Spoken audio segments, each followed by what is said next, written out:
Let's talk about the most significant African empire of all times. I'm talking about Kush.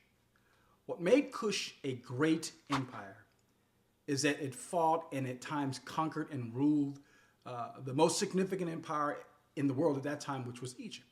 Kush was known by its neighbors and its enemies as Ta Seti, which means the land of the bow.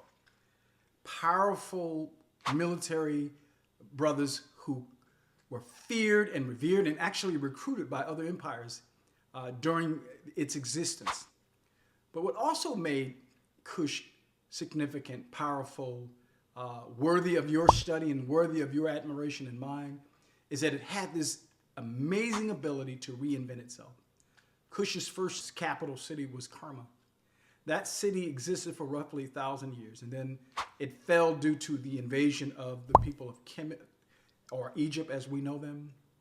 Then they moved their border down south a little bit to get away from Egypt to a place called Napata, and they reinvented themselves. And in that area, when Napata was its capital, it rose up in around 744, 747 BCE and began to rule Egypt at that time, which was in a period of what the social scientists refer to as the intermediate period, which is a nice way of saying Egypt had fallen apart. The central government was non-existent. There were several different smaller fiefdoms. And Kush rose up after 500 years of being oppressed, after 500 years of being colonized, and ruled its colonizers. It's unprecedented in history. But there was this back and forth. At some point, a Near Eastern super empire that was referred to as Assyria came in and invaded Egypt, drove the Kushite kings out, who were a part of what is called the 25th dynasty, drove them out, and that would have been, in many instances, the end of the empire. But in the case of Kush, it was not. And this is the thing that was impressive and is impressive about the Kushite empire, because it kept reinventing itself. From Kerma, it went to Napata. From Napata, it reestablished itself in a place called Meroe. And once it reestablished itself in Meroe, it existed for roughly an additional 1,000 years. Kush was known by its enemies as Ta Seti, which means the land of the bow. And that was a reference to the fact that the Kushite archers were known for being very skillful. They could put a bow and arrow right in the center of a person's eyeball from 300 yards away. They were sharpshooters. Today they would be snipers. They were feared and revered and loathed at the same time by the Egyptians. They were recruited by the Egyptians to be essentially secret service for the pharaohs. They were recruited by the Greeks to serve as mercenaries. They were recruited by the Persians to serve as mercenaries. They were recruited by the Assyrians. These brothers were bad to the bone. Ta Seti, the land of the bow. But they were deeply religious people. How they rose up after 500 years of being oppressed by Egypt is not by the bow.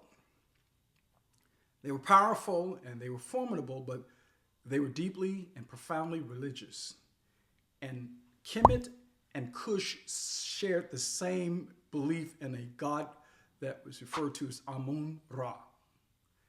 And in the intermediate period in Egypt that began somewhere around 1025 BCE, the priest in Egypt had become corrupt. And the central government had become ineffective.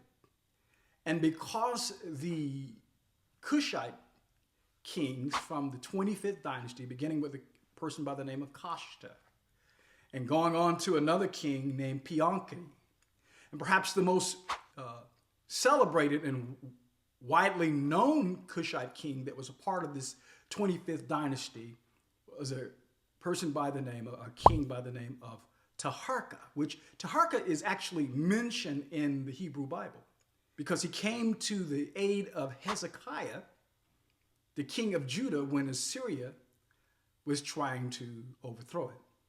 Kush is mentioned in the Bible both in terms of Moses' wife was a Kushite woman. In the scriptures, the Hebrew scriptures, if you're reading the King James Version, it says that he was married to an Ethiopian. But whenever the Hebrew Bible or the King James uses the term Ethiopian, it is a reference to anyone who's from Africa, particularly anyone who's of dark skin. So Kush is mentioned in the Bible in terms of Moses, the great deliverer and the great prophet of the Hebrew people, being married to a Cushite woman. So think about that. All of the lineage of Moses, which was quite substantial over time, were half black.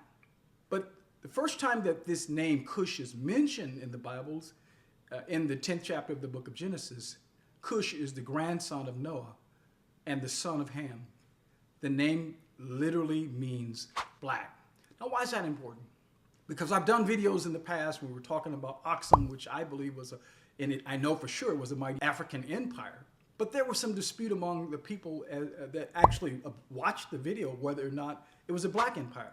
When it comes to Kush, there is no doubt, 100%, it was a black and an African empire. It's a symbol of strength. It is a symbol of resilience. It is, in my thinking, especially when we talk about what happened in 9000 BCE in a place called Nabda Playa, the astrological studies, the accurate measurements of the stars that were going on 9000 BCE among these black people, it is a symbol of the beginning of civilization itself. It is the most impressive empire that has ever existed in my thinking, and I'm not excluding Egypt in the total assessment. It, in my thinking, predates and outshines Egypt and probably was a parent civilization to Egypt. And we can talk about that more. There's so much that I can say about Kush, but I invite you to study this great empire, Kush.